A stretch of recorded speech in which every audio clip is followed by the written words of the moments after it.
Welcome to Hungry Dads, your guided tour through the delicate and often overwhelming balancing act between food indulgences and social acceptance.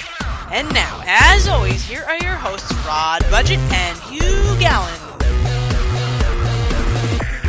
Hello and welcome to episode 23 of Hungry Dads. I'm Rod Budget. I'm Hugh Gallen. Hugh, have you been going to taquitos.net every single day, every single hour for the past week? Yes, it has been my goal to read all 6,000 reviews so I can be as educated as I can about chips.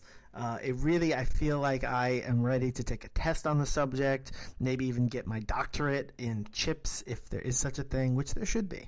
Rod, I'm going to start out tonight very excited, but before I explain why I'm excited, I want to play a clip from a prior episode, from episode 4, just to set the stage for what got me started and why I'm so excited. Eating in the house. What's the situation for snacks in your house? There are not snacks in the house. We certainly don't have endless bottles of soda or big bags of chips on a regular basis. We keep it pretty healthy, honestly, because I'd say, there's usually something around, whether it be super unhealthy or not, yogurt, frozen yogurt, for example, or maybe, some nuts, some cashews, things like that. There's generally not snack items in the budget household. Right, and in our house, it's kind of similar. We both are families with children, and I think rightly so, the weekly shopping needs to reflect the options for the entire household, including the kids. And so I have opportunities to snack on what's available for the kids. Graham crackers and various kinds of crackers and snacks, but not chips and soda, not the extreme snacking food that is really considered bad for you. Let me ask you, do you pilfer the kids' snacks from Absolutely. time to time? It's become my snacks as well. So like you said, we have healthy type crackers. Whole grain crackers have become tasty. If you think back in college days, I would not touch whole grain crackers with a 10-foot pole. I would never consider them a treat or a snack.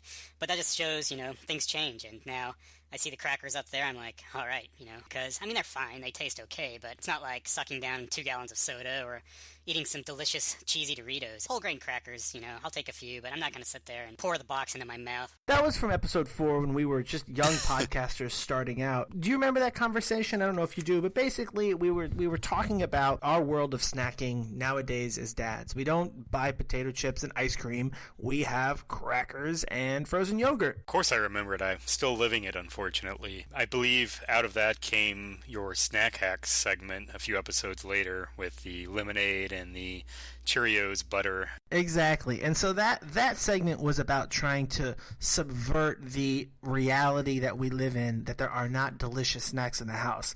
But in that, you rose a very interesting other idea, which is, to some extent, we just have to live with what is in the house, which is the kids' snacks. And those kids' snacks are going to have a generally overall healthy component to them. These snacks are inevitable in the life of a hungry dad. And I compiled a list of these snacking substitutions, mostly by looking in my own cabinet. Things like, as we said, whole grain crackers instead of chips, graham crackers instead of cookies.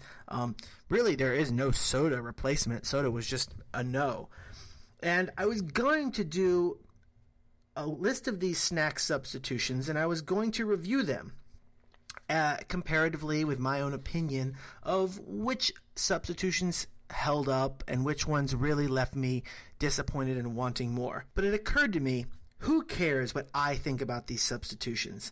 It's very subjective, and it might not really be interesting to anyone else because how much I enjoy a certain snack really might not be what's key to our listeners. It occurred to me that we needed a standard, an equation. So whereas in episode 17, you took on some experimental science when you did the experimentation on the Tostitos rolls, and you got into the Hungry Dad's laboratory and got your hands dirty and really experimented with the food, I took on some theoretical science, not unlike Einstein and his creation of E equals MC squared, which was just done in his head with pen and paper and some math and some insight. I did the same, and I sat down and I created what I am calling the Hungry Dad's Quotient. Wow, this sounds potentially groundbreaking. Have any scientific journals picked up on this yet? This sounds like big news. I wanted to break it here, so I haven't even published my research. But what the Hungry Dad's Quotient is, it's an equation to help quantify the delicate balance that we value here at Hungry Dad's for food indulgences, creating a weighted factor by which we can assess the nutritional benefit and detriment of any food in tandem with our enjoyment of that snack.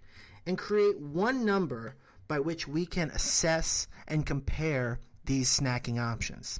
I know that's a mouthful, and I don't expect everyone to understand right away. Most geniuses are scoffed at in the beginning anyway. I've created a machine, a computer, that can do the calculations for us to create the Hungry Dad's Quotient. And I don't want to belabor the details of it, but I do one time just want to read the equation for our listeners. And this is the equation. Again, this is the Hungry Dad's Quotient, or HDQ. All of the symbols will be defined on our website with the master equation. HDQ equals palatal N times 10 times phi times calories divided by grams times X percent plus fat divided by grams times Y percent plus carbs divided by grams times Z percent divided by DC symbol times cal divided by grams times X percent plus fat divided by grams times Y percent plus carb divided by grams times Z percent palatal T times omega divided by palatal N times palatal small t. I don't even know what to say. That is the Hungry Dad's Quotient equation. And what all that basically means is that I have taken three major factors when it comes to assessing the health factor of various snacks, both the snacks that we would like to enjoy, for instance potato chips, and the snacks that we end up eating instead because that's what was in the house. For example, pretzels. And those have been compared with respect to calories, fat, and carbs, and they've been given what I'm calling a health factor and ultimately a health index, which is base 10. Again, I don't want to get too much into the numbers, but I've created a health index where the snack that we most enjoy is going to be a 10. So potato chips is a 10. But then if pretzels, for instance, are deemed to be generally healthier by a certain factor, then it would have a number above 10. If there was something that were less healthy than potato chips, it'd have a number below 10. Suffice to say that it's an even playing field to compare these foods from a health factor based on calories, fat, and carbs. Are you with me so far? I'm with you. It sounds like I don't have to do the thinking anymore. You've done all the thinking for me, which is quite appealing. And so now we can compare these foods with respect to health alone with our health index. But that's not really the whole story. There's also a subjective number that I'm calling the tastiness constant. Now, this is an eater-defined number that only the individual can create. Now, I think we can come close to creating numbers that most people would appreciate. And we're going to go through an exercise in a minute together where we can come up with these tastiness constants for our own experiment. That tastiness constant is a 1 to 10 ranking for our value of the tastiness of that food. So again, a potato chip is going to be a 10 every time. And if you think pretzels are half as tasty as potato chips, then it's going to be a 5. Again, we'll go through each snack category with with numbers that we think might be realistic in a second. These two numbers, the health index and the tastiness constant, are basically weighted directly against each other to create a final Hungry Dad's Quotient by which you can determine health and enjoyment of the food, which is your top optimal choice in any given scenario. So the first category of snacks that I want to talk about is the chips and pretzels category. And I'm going to ask you to just trust the integrity of the equation. We're going to put it on our website, and I encourage our peers to put it through the rigorous testing.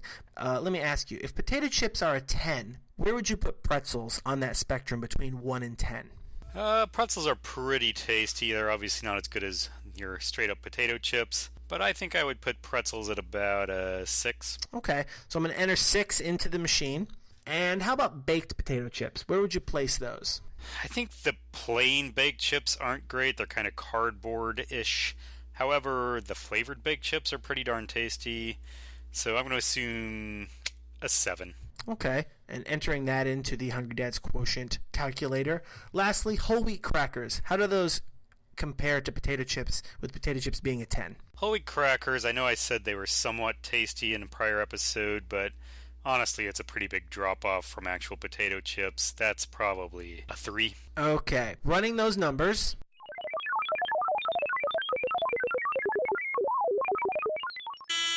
Here's where you're going to stand. For your daily snacking, you're going to get your most bang for your buck from baked potato chips. The quotient by which you enjoy them versus their health benefit based on calories, fat, and carbs, you hit a factor above your standard 10 for baked potato chips and pretzels. So you do better for yourself day to day, assuming you care about your health a fair amount.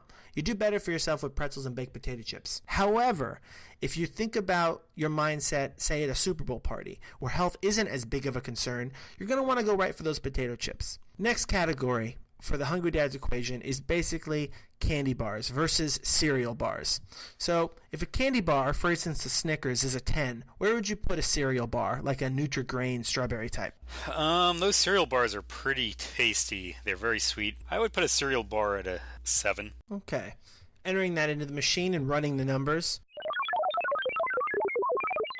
With your cereal bar at a 7 tastiness constant, you are going to, again, do better on your daily snacking with a Nutri-Grain cereal bar as compared to a Snickers. You enjoy a cereal bar enough where the drop-off in taste is overcome by the health benefits. Okay, so the next category might change things. Who knows, though? Let's talk about ice cream. We're going to talk about standard vanilla ice cream. Of course, there are a lot of variables to be considered, but standard vanilla ice cream. If one enjoys ice cream as a 10, how would you compare it to fat-free vanilla ice cream? Not a big fan of the fat-free ice creams. They don't taste that good to me. That's a 3.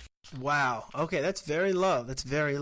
How about frozen yogurts, vanilla frozen yogurt? I do like Froyo quite a bit more than the fat-free ice creams. That's an 8. Froyo's good. Okay. And fat-free Froyo, where would you put that? Ah, interesting. Again, fat-free and not even ice cream, so I like the Froyo a lot, but once you throw in the fat-free, it's no good. That's below the actual ice cream fat-free. That's a 2. Okay. So entering those numbers into the system and running a calculation, you're going to really do well for yourself. Believe it or not, even with that low fat-free yogurt analysis, the health benefit of fat-free frozen yogurt compared to ice cream, you still will do better with that.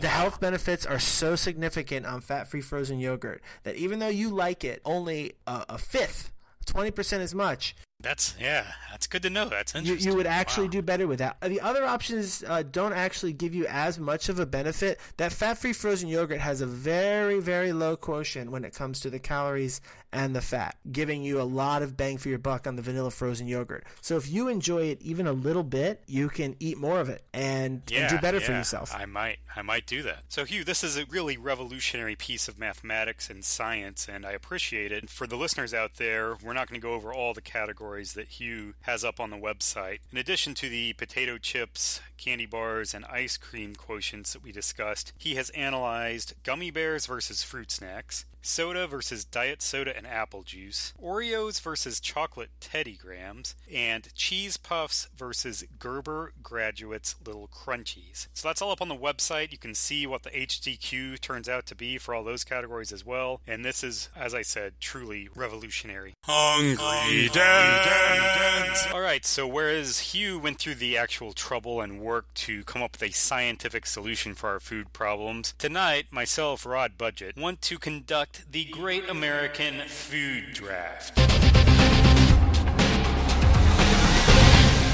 Why is it so great, you ask?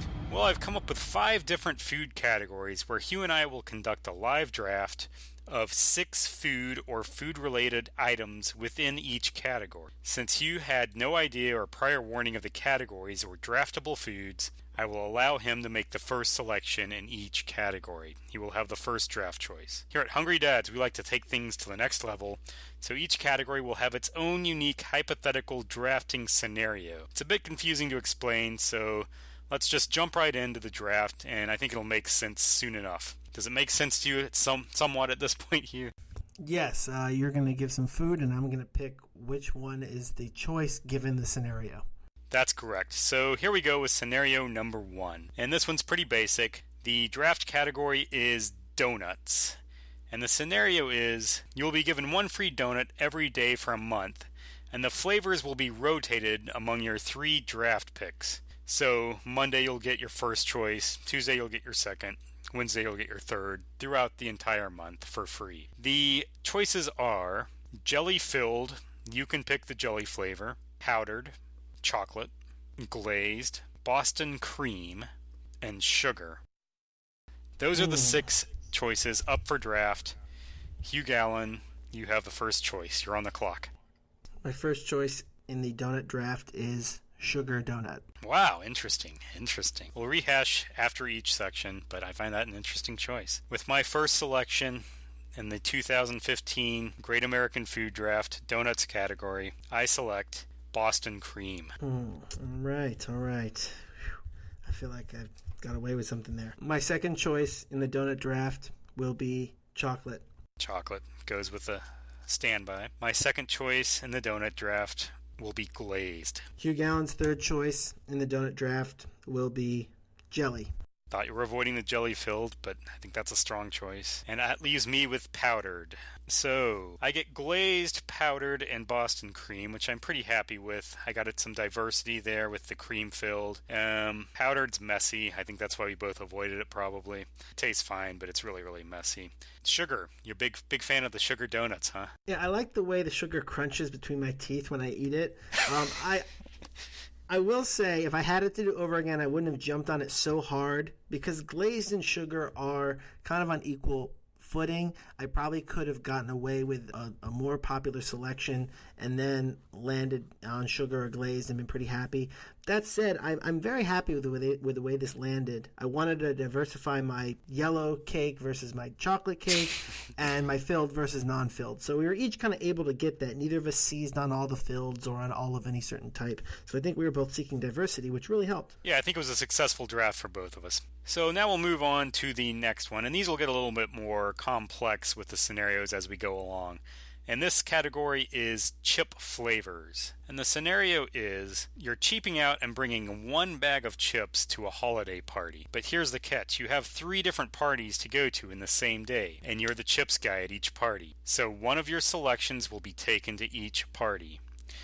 And these are fairly generic chip categories, not specific brands, so you can take your favorite brand or style of chip for each of the flavor categories I list. Does that make sense? It does. The categories are cheese, barbecue, corn chip, salt and pepper, sour cream and onion, and finally, cappuccino.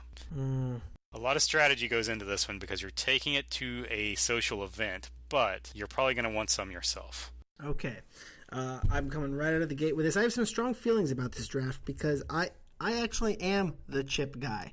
In more than one social circle, I am known as the guy who's going to bring the chips, and there are expectations about what those chips are going to be. You do have your own snacking food podcast, after all. Exactly. I'm coming right out the gate. I want those cappuccino chips. For a social event, for at least one of my 3 parties, it's going to be worth bringing to talk about. So for my first selection, cappuccino. I thought you might do that due to the social aspect. It's fun. I think it's a good choice. I've done it. I've actually literally done it. I'm going to go the other direction, and I'm going to go with what I consider a middle-of-the-road crowd pleaser and one that I like. I'm going with barbecue. I think it's a safe flavor. Most people like it. I enjoy it quite a bit. I'm going to do the same by jumping on sour cream and onion for my safe flavor so that I've got the other extreme. Okay, this gets a little bit tough. There are 2 of the 3 left that I like quite a bit. I'm going to go with salt and pepper with my second selection. I'm a big fan, especially in the kettle variety. Most people like it. It's a little bit unique with the pepper, so I think it'll be a hit. I wouldn't have jumped on that one, I got to say. I think I like it, and I think other people like it, but it's a little outside the box for a party, but not so outside the box that it's interesting. So It's kind of interesting, but boring. Exactly. It basically looks to me, Rod, like you just picked a flavor chip you like and didn't think about what anyone else likes. That may be part of my strategy. Hey, actually, not bad. All right. So I'm going to go with corn chips under the presumption that it includes Doritos, not just corn chips in the standard definition of corn chips. Yeah. Doritos would fall in the corn chips. Corn chips is my next choice. Corn chips. Yes, corn chips is going to be my third choice. And that leaves me with cheese, which I'm pretty pleased with as a last round choice. I like cheese-flavored chips quite a bit, especially the Ruffles, the sharp cheddar. I think I'm pleased. I got cheese, salt and pepper, and barbecue. Let me ask you, if amongst these flavors you had included a baked chip, would you have picked them early or late? Late, definitely. I mean, we can get granular, and it would depend on who's at the party, but if you show up with a baked chip, I think you're making a statement that I'm not here to have fun. I'm here to be concerned about my health and everyone else's health. I'm not the life of the party, I'm the death of the party. I suppose I would have picked it as a second round. I would have thought these three parties I could probably categorize in three different ways, and I could use each chip in a different way. Basically a high risk, a low risk, and a mid risk chip. And I would have guessed that a party with a certain type of people would appreciate a baked chip as opposed to a cappuccino. So I would have gone for it as a second choice, kind of as that opposite extreme. I think that's a smart strategy. I went more with the take the chips that I like the best strategy. The next category is pizza toppings, and I'm calling it the 3-topping extravaganza. We're drafting a team of toppings, if you will. And with this, you'll get a free 3-topping pizza that you draft from your favorite pizza place for the rest of your life. You can go to other pizza places still, but it won't be free, and it won't be your favorite place. And additionally, when you're ordering pizza for a group of people, whether it be at the office or guests, say out of town visiting family, you are required to order your 3-topping extravaganza pizza for the rest of your life. Oh boy.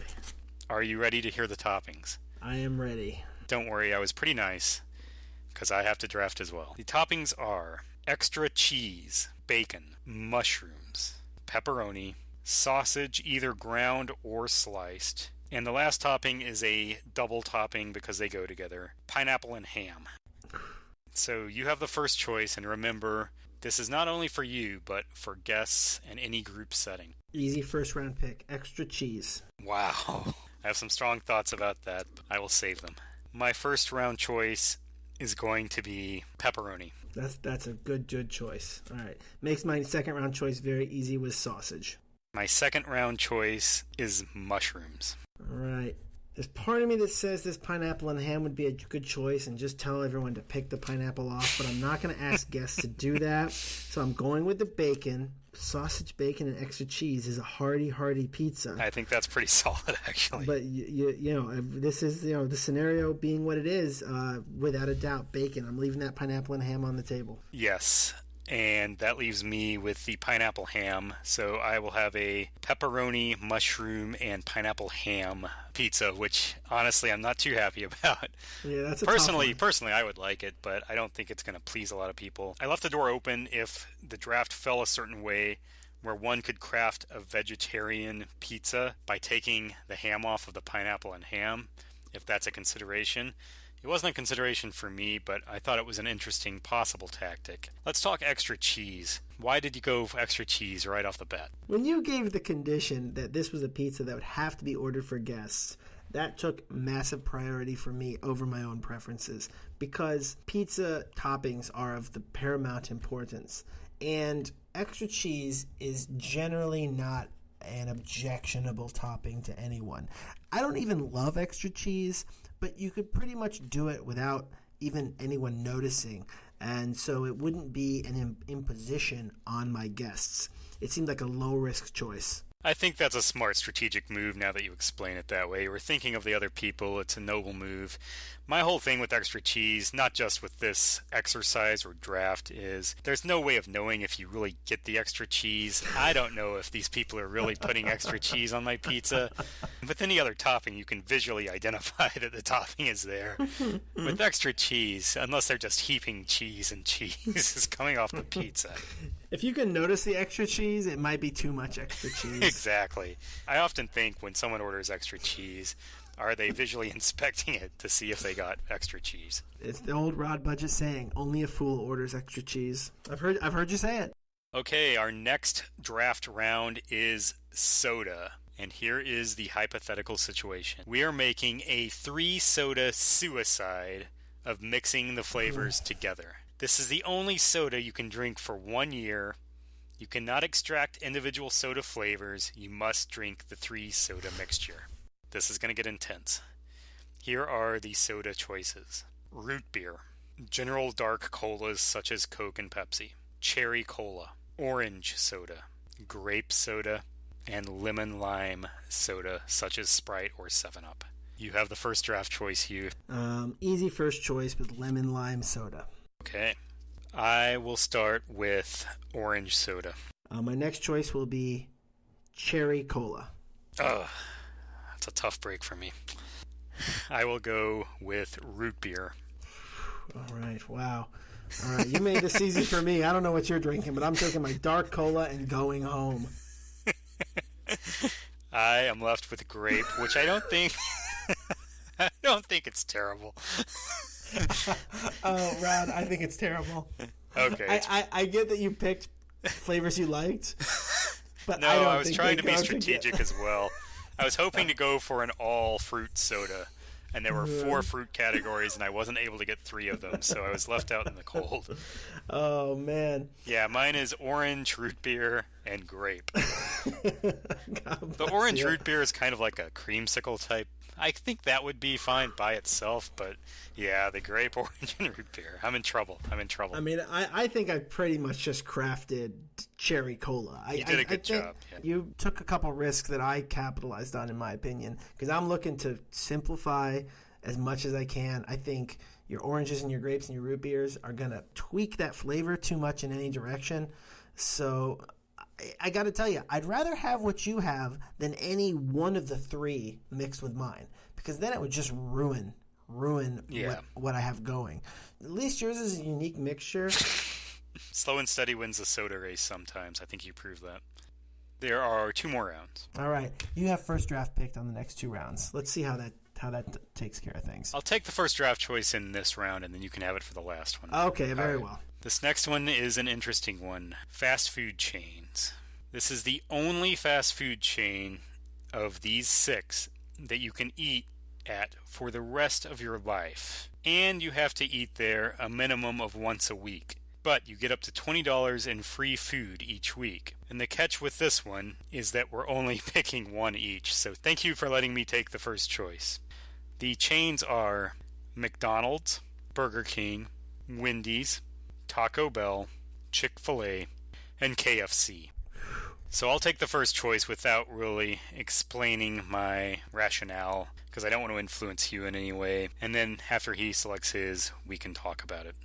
I'm going to take, this might be a surprise to some, but I'm going to take Taco Bell. All right, so just refresh me one more time. I get $20 per week. It's the only place I can eat for a year, and I have to eat there once a week. This is the only place you can eat for the rest of your life. Oh, golly. And you have to eat there a minimum of once a week for the rest of your life. And you have $20 to spend each week. Okay. Ooh. I have to eat there once a week for the rest of my life. The stakes have been raised. And you picked Taco Bell, and I imagine, I have a feeling I know why you picked that. But, all right, I am picking, once before it was the rest of my life, I had McDonald's. I'm a big McDonald's fan, but with the rest of my life, I don't think I'm committing to that once a week. I think I have the most versatility. I don't want versatility either. Oh, all right, I'm going for KFC. KFC. Wow, Final that's answer. I feel good about it. Yeah, and you're right. This the scenario has really changed the dynamic of what's my favorite. McDonald's is my favorite. McDonald's is my go-to when I'm looking for fast food. It's special in every way, but committing to it for life is a completely different thought process. Yeah, I agree. Here's my rationale behind Taco Bell. There are really 3 reasons why I took Taco Bell. First of all, I can make my own burger on the grill and enjoy it if I can't have burgers at a fast food place.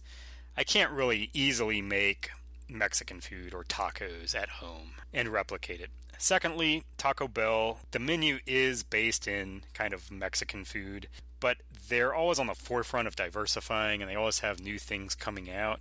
And I feel like moving forward, they'll continue to innovate, and I'll never get bored eating there. They have a pretty large menu, and I can shake things up from week to week. Thirdly, they're a Pepsi establishment. They'll have Mountain Dew. I love Mountain Dew, and I want to have Mountain Dew once a week for the rest of my life. Fascinating. Taco Bell would have probably been amongst my last choices. Not because I dislike it. It just wouldn't. I thought the reason you'd pick it is because your $20 would maybe go further at Taco Bell. I really am feeling some pangs of regret at foregoing McDonald's for the rest of my life, and by extension Burger King.